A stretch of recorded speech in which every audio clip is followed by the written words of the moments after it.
প্রিয় বন্ধুরা, চ্যানেলে সবাইকে স্বাগত। আপনার আজকে একটা বিশেষ প্রশ্ন নিয়ে আসি। প্রশ্নটা অনেকেই করছেন চ্যানেলে।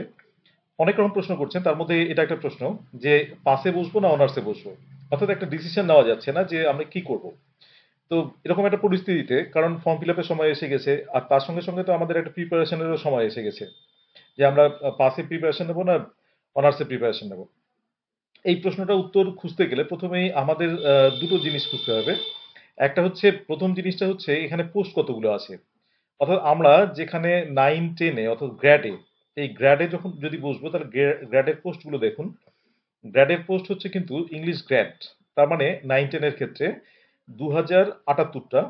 আচ্ছা, ফিমেল এটা মেল ফিমেল মিলে কিন্তু এখানে। আচ্ছা, ফিমেলদের ক্ষেত্রে হচ্ছে 798 798টা। আচ্ছা, এটা গেল বাংলা মিডিয়ামের ক্ষেত্রে। আচ্ছা, হিন্দি মিডিয়ামের ক্ষেত্রে হচ্ছে 266টা মেল ফিমেল মিলে এবং শুধু ফিমেল হচ্ছে 53টা। নেপালি মিডিয়ামের ক্ষেত্রে 13টা। আচ্ছা, তেলেগু মিডিয়ামের ক্ষেত্রে 6টা। আর উর্দু মিডিয়ামের ক্ষেত্রে 85টা এবং 37টা। এটা গেল হচ্ছে আমাদের গ্র্যাডেডটা। গ্র্যাডেড তার মানে পোস্টটা কিন্তু অনেকটা বেশি আমাদের বেঙ্গলি মিডিয়াম স্টুডেন্টদের ক্ষেত্রে। আচ্ছা, এবার যদি দেখা যায় যে এর তুলনামূলক ক্ষেত্রে আমরা দেখি যে পিজিটাতে কি পোস্ট আছে।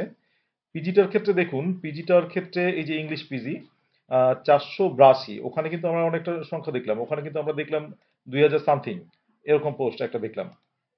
তো 2078 দেখলাম। আর এখানে কিন্তু পোস্টটা দেখুন হচ্ছে আবার অনেকটা কম চলে আসছে, 482। এটা কিন্তু হচ্ছে আবার মেল ফিমেল মিডে। আবার এখানে কিন্তু এটা হচ্ছে তারপর এটা ফিমেল যে যে ক্যাটাগরিতে ভাগ ছিল আগেরটাতে। তো এরকম করে কিন্তু আমরা পোস্টটা পাচ্ছি। তার মানে তুলনামূলকভাবে 4/1 কিন্তু আমাদের এই পোস্টগুলো আছে বেঙ্গলি মিডিয়ামের ক্ষেত্রে 4/1। এবার তাহলে পোস্টের দিক থেকে বিবেচনা করলে পাস ক্যাটাগরিটা বেটার।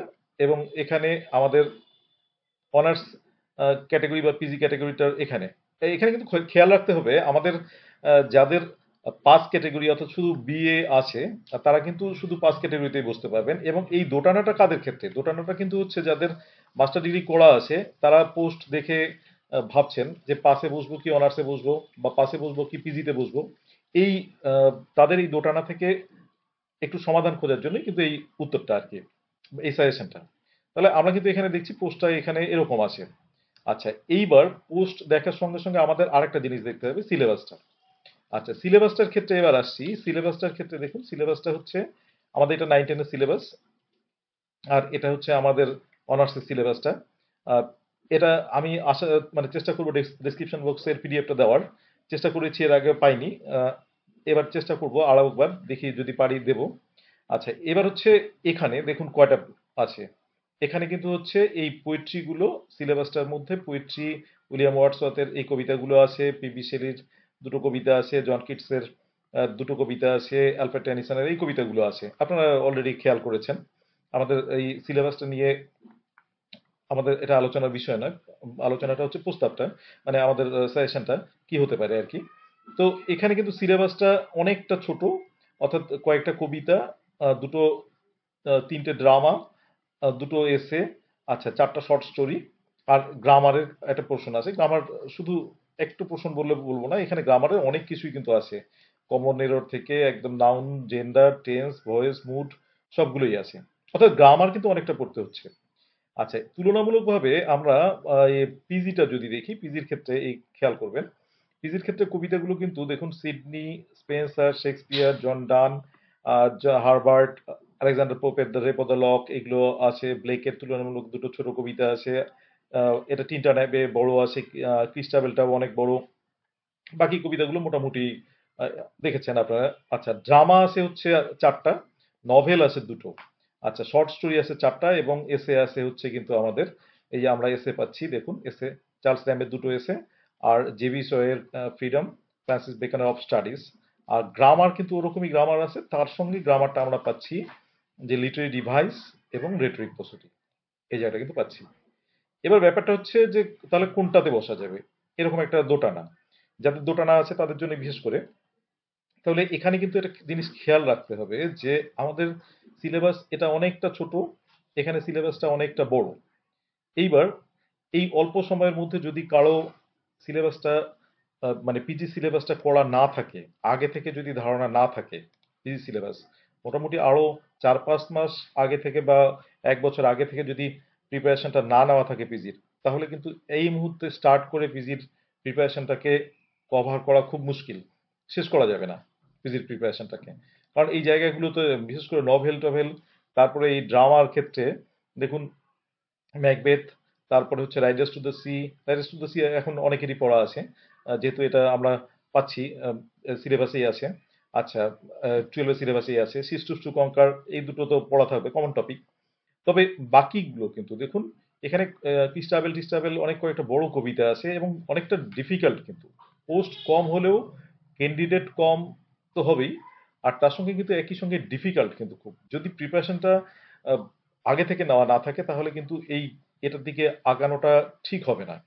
অর্থাৎ যারা নতুন করে বসতে চাইছেন, যারা দোটানাতে আছেন যে কোনটাতে বসবো, আমি এটার প্রিপারেশন নেবো কি ওটার প্রিপারেশন, সেক্ষেত্রে কিন্তু আহ, আমার মনে হয় বেটার অপশনটা হচ্ছে এই পাসে বসা। পাসে বসলে এই ইয়েগুলোকে, এই সিলেবাসটাকে কভার করা যাবে মোটামুটি 3 মাসের মতো সময় পেলে। আগে থেকে গ্রামার তো থাকেই সবারই কম বেশি, তাহলে এই সিলেবাসটাকে কভার করা যাবে। কিন্তু যদি মোটামুটি 3 মাস সময় আছে, আগে থেকে আমার ধারণা নেই খুব বেশি একটা, শুধু গ্রামারটা ধারণা আছে, তাহলে কিন্তু এই কবিতাগুলো কভার করা খুব মুশকিল হবে, মনে রাখার যথেষ্ট চাপ হবে। বিশেষ করে নভেল দুটো থেকে তো প্রশ্ন অনেক, এত প্রশ্ন হয়। বা আমাদের শর্ট স্টোরিগুলো কিন্তু এখানে আরো দুটো এক্সট্রা শর্ট স্টোরি আমরা পাচ্ছি, আরাবি, তারপর ফ্লাই, তারপর ওখানে আমরা অন্য শর্ট স্টোরি ছিল, ছোট ছিল। কিন্তু আমি বলছি তুলনামূলকভাবে অনেকটা টাফ, কিন্তু ফ্রিডম অনেকটা টাফ। তো এই সিলেবাসটা অনেকটা টাফ, 12-এর সিলেবাসটা। এটার জন্য আগে থেকে প্রিপারেশনের প্রয়োজন। অল্প সময়ের প্রিপারেশনে কিন্তু 12-এর সিলেবাসটা কভার হয় না। এবার আসি, যদি দেখা গেল যে আমাদের স্কোপ হয় দুটোতে বসার, তাহলে কিন্তু যদি স্কোপ হয় যে হ্যাঁ আমরা এটাতে বসতে পারবো, অন্য ডেটে পরীক্ষা হচ্ছে, তাহলে কিন্তু সেক্ষেত্রে দুটোতেই বসা যেতে পারে। তবে যাদের যেটা ভালো থাকবে, প্রিপারেশন যেটা ভালো থাকবে, যেটা অলরেডি নেওয়া আরম্ভ করে দিয়েছেন, সেটাতেই বসাটা ভালো হবে এবং ওটাতেই বসবেন। এটা একটা সাজেশন মাত্র, নিজেকে ডিসিশন নিতে হবে কোনটাতে বসবো। আমি যদি সেক্ষেত্রে অল্প সময়ের মধ্যে এই 12 সাজেশনটাকে মানে সিলেবাসটাকে কভার করতে পারি, তাহলে অবশ্যই বসবো। কিন্তু তুলনামূলকভাবে একটা কম্পেয়ার করে বলছি, সে যাদের করা নেই তারা কিন্তু এই 9-10-এরটাতেই বসার চেষ্টা করবেন। আর সম্ভব হলে যদি সার্কুলার এরকম কিছু দেয় যে দুটোতেই বসা যাবে বা অন্য ডেটে হবে, তাহলে কিন্তু দুটোতেই বসার সুযোগ খুঁজবেন, পারলে বসবেন। তাহলে এটাই হচ্ছে আমাদের আজকের এই চিন্তা ভাবনাটা, আজকের এই ডিসিশনটা কি করা যেতে পারে এটা নিয়ে একটা সাজেশনটা, সেটা নিয়ে ভাবুন। ভেবে একটা ইমিডিয়েট সিদ্ধান্ত নিয়ে পড়া আরম্ভ করে দেন। আর যদি একটু ভাবতে সময় লাগে তাহলে কমন টপিকগুলো পড়বেন। কমন টপিকগুলো কিছু কিছু আছে, যেমন হচ্ছে আমাদের west wind, skylark, nightingale, autumn, Ulysses, তারপরে এদিকে আমাদের dream children, lagoon, lotus eater, এগুলো আছে। তো এইগুলো কমন টপিকগুলো পড়া যেতেই পারে, গ্রামারটাকে ফলো করা যেতে পারে। দুই একটা দিন যদি সময় মানে অসুবিধা হয়, কিন্তু ইমিডিয়েট একটা ডিসিশন নিয়ে কিন্তু আরম্ভ করতেই হবে, সেটা যেটাই আরম্ভ করুন না কেন। আর তার সঙ্গে আরেকটা ব্যাপার হচ্ছে, আপনারা যেভাবে ভিডিওগুলো দেখছেন বা যেভাবে সবাই কমেন্ট করছেন, খুব ভালো লাগছে। আর পাশে থাকবেন এভাবেই। Thank you. আপনাদের ফিডব্যাক জানাবেন, তাহলে আরো ভিডিওগুলো দিতে ভালো লাগবে। Thank you for watching the video. Please subscribe the channel and stay tuned.